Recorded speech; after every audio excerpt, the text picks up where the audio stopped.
Okay, so this is Hidden Ones Part 9. If you have not watched Part 8, stop this video and go back and watch Part 8 because in Part 8, I build a foundation, okay, which leads us till Hidden Ones Part 9. Also, to give you a heads up, I will put the links and sources in the description box.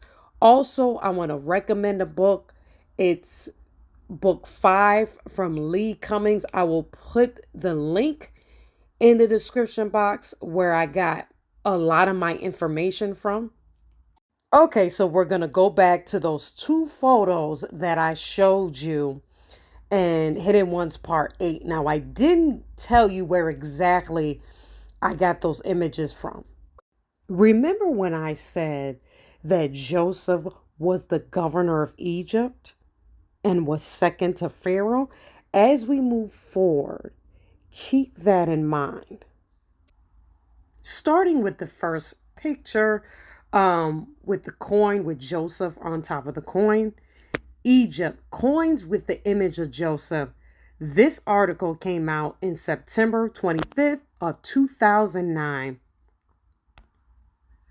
Egypt, an Egyptian paper claims that archaeologists have discovered ancient Egyptian coins bearing the name and image of the biblical Joseph. The report in AI Aram's boast that the finds backs up the Quran's claim that coins were used in Egypt during Joseph's period. Joseph, son of the patriarch Jacob, died around 1450 BCE, according to Jewish sources.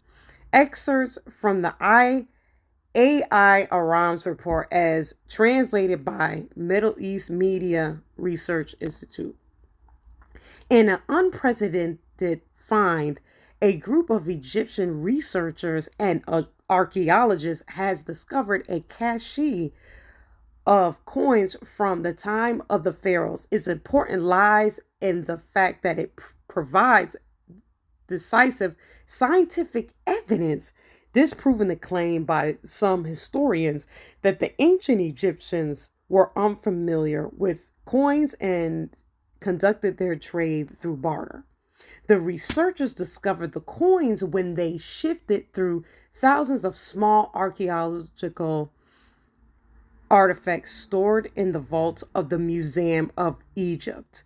Again, the researchers discovered the coins when they sifted through thousands of small archaeological artifacts stored in the vaults of the Museum of Egypt. Initially, they took them for charms, but a thorough examination revealed that the coins bore the year in which they were minted and their value or effigies of the pharaohs who ruled at the time of their minting. Some of the coins are from the time when Joseph lived in Egypt and bear his name and portrait. All right, so that second picture that I showed you is located at the Beni Hasan, which is an ancient Egyptian cemetery. It is located approximately 20 kilometers or 12 miles to the south of modern-day Minya and the region known as Middle Egypt, the area between Asut and Memphis. Right here is a picture. There's two pictures here. The first one says the tombs of Kitty and Bequeath the third. And then the second photo is just exactly where Beni Hasan is, which is located in Northeast Africa, which is Egypt. Okay, so remember when I was talking about Beni Hasan and where it was located, and that I showed you the two tombs, one being Keti. So there's actually more than two tombs. So we're going to look at this specific tomb, okay? The tomb of, I'm not going to say that name because I'm going to mess it up. But anyway, was a successor of this guy and occupied one of the latest of the Middle Kingdom tombs built at Beni Hasan. Although he was a provincial governor, technically his power would have been less than that of his predecessor as the Middle Kingdom government of Egypt became stronger. His titles include hereditary chief, king's acquaintance, and one who's is beloved of his God. Joseph was the governor of Egypt. Now take a look at this picture. Who you see in this picture that is the biggest individual, and this is writings that are drawings that are on the tomb, and Beni Hasan, and remember that other picture that I showed you is in that same tomb. So again, this picture and that other picture that I showed you is located in this same tomb. And this right here is Joseph. Okay, so here's another photo here. It's in that same tomb where Joseph is depicted. All right. But as you can see with this part of the tomb, there are Hebrews there. So what I'm going to do is zoom all the way in so you can know who the Hebrews are. Okay, again, it's the same tomb. We're still in the same tomb. Let's go to this picture. Now, it's the same picture, but I zoomed all the way in. You'll see number 1 and number 2. Now, number 2 is an Egyptian, and number 1 is a Hebrew. The Hebrews that you've seen in that particular tomb at Beni Hasan, they were called Hyksos. Hyksos. They were a nomadic people who conquered and ruled ancient Egypt between the 13th and the 18th dynasties. C 1700 to 1580 BC, believed to have been Semitic people that originally migrated into Egypt from Asia. So they migrated into Egypt from Asia, and they ruled ancient Egypt between the 13th and the 18th dynasty. I thought this was really interesting. Okay, we are at the same tomb. Okay, this is a solo picture of the Hyksos. Now, how do I know for sure that this is a Hebrew? How do I know for sure? If you take a closer look, you see that he's bent over, and you see that his clothes kind of curve here. And you'll see what fringes. There's only one nationality that wore fringes on the bottom of their clothes, and that was the nation of Yasharel. Numbers 15:38 through 40. Speak unto the children of Israel, and bid them that they make them fringes in the borders of their garments throughout their generations, and that they put upon the fringe of the borders a ribbon band of blue. And it shall be unto you for a fringe, that ye may look upon it and remember all the commandments of the Lord and do them, and that ye seek not after your own heart and your own eyes, after which ye used to go a whoring, that ye may remember and do all my commandments and be holy unto your God. You do your own due diligence and don't just take my word for it. Okay, to end this video, we're going to end with talking about a waterway or a canal that was named after Joseph. This was called the Beni Hasan. Is a canal which connects the Nile River with Fayum oasis in Egypt. So it basically, Beni Hasan means Waterway of Joesph. And this is located near the town of Minya, where the Beni Hasan tombs are located at.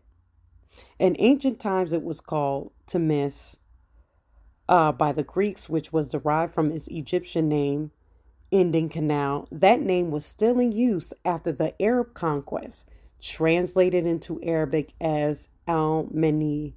It was also known as the Great Canal. The modern Arabic name refers to the prophet Yusuf, the Quranic counterpart of the biblical Joseph. In prehistoric times, the canal was a natural offshoot of the Nile, which created a lake to the west during high floods, beginning with the 12th dynasty. The waterway was enlarged and the Fayum was developed to enlarge Lake Moraeus. So we know when it was built. The canal was built when? In the 12th dynasty. So we have located Joseph. So Joseph was from the 12th dynasty. How do we know that? Because this waterway was named after him. Okay, so if we go back up and we click on, remember when I said the modern Arabic name refers to the prophet Yusuf? Who is the prophet Yusuf? So if we click on Yusuf, we will get Joseph in Islam. Okay, Yusuf is referred to Yusuf IBN Jacob, IBM Isaac, IBM Abraham. Joseph, the son of Jacob, or Jacob, the son of Isaac, the son of Abraham, is a prophet and messenger of God mentioned in the Quran and corresponds to Joseph.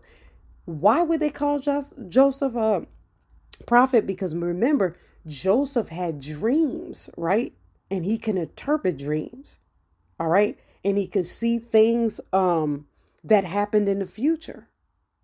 Okay, so he knew that at one time that he was going to rule over his brothers, right? Because he had that dream. Joseph, a person from the Hebrew and Christian Bible who was said to have lived in Egypt before the new kingdom of Jacob's children, Joseph reportedly had the gift of prophecy through dreams, although the narratives of other prophets are presented in a number of, I don't know how to say that, Joseph's complete narrative appears in only one, Yusuf, said to be the most detailed narrative in the Quran. It mentions detail that do not appear in the biblical counterpart. So you'll see Prophet Yusuf, that's what it is in Arabic. Joseph, it says the predecessor, Jacob, and the successor, Ayub. The parent is Jacob, and that's the father. If you look right here, they have a depiction right here. It says Yusuf chased by Potiphar's wife. Now, I want you to take a look at this particular picture and how they depict Joseph. Now, this picture is from 1488 AD. When was the time of the Renaissance? It was between the 1300s and the 1600s. When did they start to change the images of the biblical characters?